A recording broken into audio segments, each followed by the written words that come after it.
guys मतलब मेरे 28 followers. This is my first attempt to make a long video vlog. Although I shouldn't be doing this right now because I'm dealing with a situation called DU exams. मैं DU की student हूँ, second year BSc. Yes, non medical. Oh my god. कोई बात नहीं. और कल मेरा maths का एग्ज़ाम है जिसके लिए मुझे कुछ 2.5 दिन मिले थे.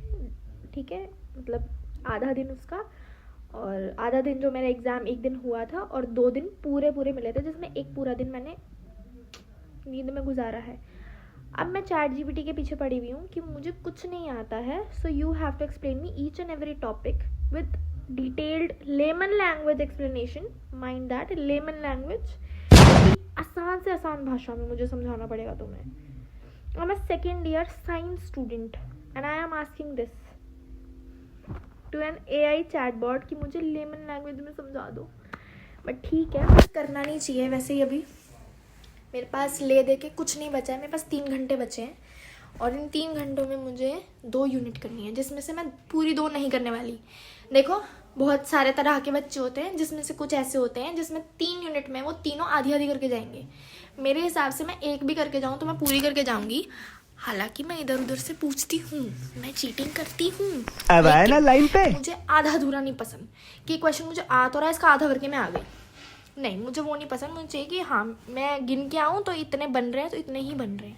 मुझे नहीं पता मैं इतना याद क्यों कर रही हूँ, क्योंकि ये सब मैं काटने वाली हूँ. मुझे अपना आज से लेके कल के एग्ज़ाम्स का और मुझे एक लॉन्ग वीडियो ब्लॉग बनाना है तो मैं 2-3 दिन का बना दूँगी. एग्ज़ाम्स में ना शॉर्ट व्लॉग्स बनाना, यानी कि शॉर्ट वीडियोस डालना मेरे लिए ज़्यादा मुश्किल हो रहा है बिकॉज उसको आपको साथ के साथ एडिट करनी होती है, तो वो ज़्यादा मुश्किल हो रहा है. यापिंग ख़त्म करने के बाद मैं फाइनली पढ़ने के लिए बैठ ही गई थी. ऐसा प्रॉम्प्ट डाला मैंने और बस एग्ज़ाम दे के आ गई मैं जैसे तैसे. उसके बाद सीधा डायरेक्ट मैं मेट्रो से निकल गई थी अपने दोस्तों से मिलने के लिए, क्योंकि सच में मेरा एग्ज़ाम इतना बुरा गया था क्योंकि मुझे बिल्कुल चीटिंग करने को नहीं मिली और खैर मुझे कुछ आता भी नहीं था. ये क्यूटू वहाँ पे खेल रहा था मेट्रो में. Meanwhile I was waiting for my friends to come. जैसे ही वो लोग आए हमने थोड़ी गेड़ी शेड़ी मारी. मूड तो ऐसे फ्रेश कर रही थी जैसे पता नहीं क्या एग्ज़ाम देकर आई. मेरी भाई एग्ज़ाम्स ना कसम से ऐसी सोल सी खींच लेते ना तुम में से. नींद पूरी नहीं होनी, खाना. उन लोगों का सही है यार जो 2:30 बजे एग्ज़ाम देने जाते हैं. 2:30 बजे, हमारा सुबह 9:30 बजे होता है और ठंड में ही सुबह सुबह ही लगता है. गर्मियों में 9:30 इज़ नॉट लाइक सुबह सुबह फॉर मी. इट्स लाइक ठीक है यार, 9:30 बढ़िया है. 9:30 बजे हमारा पहला पीरियड लगता था स्कूल का. 7 बजे मेरी वैन आ जाती थी और अब मैं 7 बजे उठ रही हूँ तो काफ़ी मेरे लिए वो है, आरामदायक ज़िंदगी है. बट स्टिल सर्दियों में नहीं. मेरी आँखें भी ऐसी थक जाती हैं. आँखें एक तो ऐसी बड़ी बड़ी, ऊपर से डार्क सर्कल्स हो जाए ना तो बहुत लिखा लगती हूँ. बट ठीक है, ये था मेरे मैथ्स का एग्ज़ाम का. मुझे नहीं पता मेरे आगे के एग्ज़ाम्स, नहीं मुझे पता है मेरे आगे के एग्ज़ाम्स कैसे जाएंगे, वो मेरे पे डिपेंड करता है. अभी मुझे 2 दिन में पता चल जाएगा कि मेरा अगला एग्ज़ाम कैसे जाएगा. बाकी 1 जनवरी को ख़त्म है, इसकी मुझे बहुत खुशी है. उसके बाद मेरी छुट्टियाँ पड़ेंगी. वैसे ये मोमेंट भी मैं एंजॉय, मेरे एग्ज़ाम्स का भी यही होता है. जो मुझे वो वाली लीव्स मिलती है ना एग्ज़ाम्स के प्रिपरेशन की, उसको मैं ऐसे मनाती हूँ जैसे मेरे को हॉलीडे मिली है. मतलब इंजॉय करने की हॉलीडे. मैं ज़्यादा नहीं बोलूँगी. अब बस हो गया मेरा जैसे तैसे. अब मैं प्रे कर सकती हूँ और कुछ नहीं कर सकती. रिग्रेट मैं नहीं करती. बात ख़त्म. मैं आगे का सोचती हूँ फिर. ठीक है, आगे नहीं करना, बस डबल रिग्रेट करना ज़्यादा बुरा है तो आगे नहीं करेंगे. अगले पेपर के लिए मैं नहीं करूँगी ऐसे. एक पेपर के लिए मैं प्रेयर मांगूँ तो भगवान फ्री में ले लेंगे, नहीं तो मुझे लगता है प्रीमियम लग जाएगा. कि भाई आगे तू पेपर में सब में फुल मार्क्स लाएगी तो तेरी इसमें बैक नहीं लगवाऊंगा. तो अच्छा है कि अगर मैं एक ही पेपर के लिए भगवान से भीख मांगूँ कि प्लीज़ उसमें मेरी बैक ना आए, बाकी के लिए मैं अच्छे से थोड़ी मैं इतनी तो करूँ ना कि कम से कम खुद से पास. अगर मुझे फॉर्मूलाज याद होते, यानी कि नेक्स्ट स्टेप लेना है. एक इक्वेशन मुझे पता है कि इसको मैं क्या करती थी, पर मैं वो ही भूल गई कि इसको लिखते कैसे थे.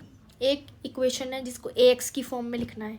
एक इक्वेशन है जिसको m² - m की फॉर्म में लिखना है.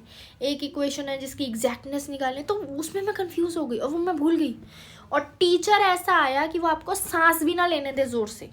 और वो इतना लंबा टीचर, उसको सब दिख रहे हैं, उसको बैठे हुए सब दिख रहे हैं. अगर वो बैठ गया है तो भी उसको सब दिखाई दे रहा है. तो मेरा तो दिमाग ख़राब हो गया था। लकीली मैं जब वॉशरूम गई तो वहाँ एक लड़की खड़ी थी और मैंने उससे पूछा कि तुम्हारे पास फ़ोन है?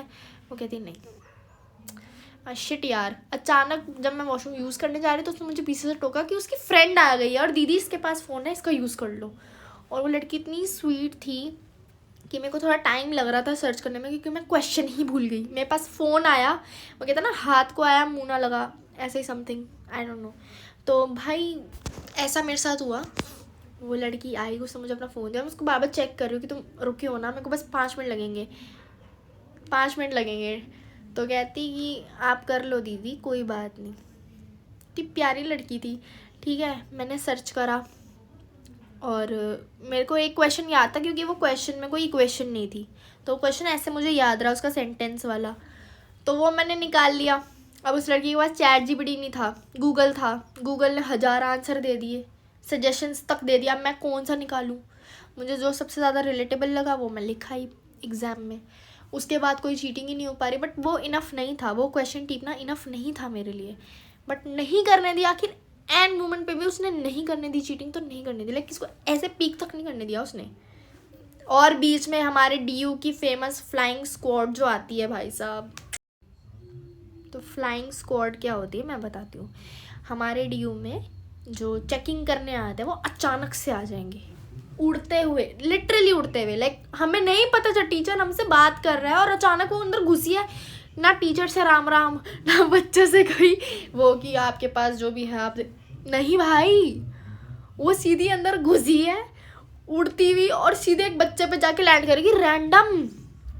मेरे को मैम्स हमेशा डराती थी भाई, मैंने ये सामने से देखा है। और सच में चिट्स विट्स लेके मत जाओ। अगर तुम्हें किसी की, देखो चीटिंग सब करते हैं, अगर कोई हेल्प मिल रही है, यानी कि इधर उधर से कोई दिख रहा है, कुछ दिख गया तो कर लो, इतना कर लो। अगर वॉशरूम गए हो, किसी से पूछ पाछ लिया, चिट्स मत लेके जाओ भाई, मैं सच बता रही हूँ, चिट्स मत लेके जाओ, ये सब मत करो भाई। वो सीधा आई, लेकिन ना एक चीज़ मैंने देखी, एक चीज़ हमारे सर ने भी बोली कि यार ये जो आई इसने सिर्फ लड़कियों को क्यों चेक करा है? लड़कियाँ माहिर होती है क्या चीटिंग करने में?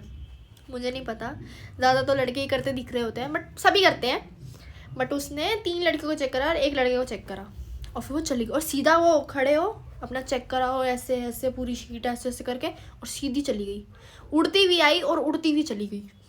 भाई साहब मेरे को डर का माहौल हो गया था, जबकि मेरी जेब में लिप बाम के अलावा कुछ नहीं था। बट ऑल इन ऑल मैं अगर बताऊँ तो सिचुएशन काफ़ी ऐसी है, बैक भी आ सकती है, हो सकता है ज़िंदगी की पहली बैक लग जाए। बट मैं कोशिश तो अब क्या ही करूँगी, बट मैं होप कर रही हूँ कि ना लगे, क्योंकि मेरे को बहुत डांट पड़ेगी। किसी की बैक ना आए, जिसने कोशिश करी है उसकी किसी की ना। बस भाई, इससे ज़्यादा मेरे में हिम्मत नहीं है रिकॉर्ड करने की, और वैसे भी शाम की चाय का वक्त हो चुका है। हो गई दुर्घटना, घटनी थी, घट गई। अब ये मेरा कोशिश थी एक लॉन्ग वीडियो बनाने की, हालांकि मुझे इतना पसंद नहीं है ऐसे लंबी वीडियोस बनाना, क्योंकि यार उसकी एडिटिंग भी उतनी लंबी होती है। शॉर्ट्स क्या है, 2-3 क्लिप्स बनाई, वॉइस ओवर डाला, इसमें मुझे सामने से बोलना पड़ता है। शर्म तो मुझे नहीं आती है, वो तो मुझे नहीं आती है, लाइक वैसे वाली नहीं, पर वैसे वाली नहीं आती है, मतलब कैमरा फोबिक नहीं हूँ मैं, हाँ वो वाली शर्म नहीं आती, बाकी वो वाली शर्म तो आती है। तो बाय बाय, अपने 28 सब्सक्राइबर्स को ही मैं बाय बाय बोल रही हूँ, जो भी देखेंगे ये वीडियो। अच्छा है, सही है, यूट्यूब से कभी डिलीट ना हो, आगे जाके कभी देखूँगी तो रिग्रेट करूँगी।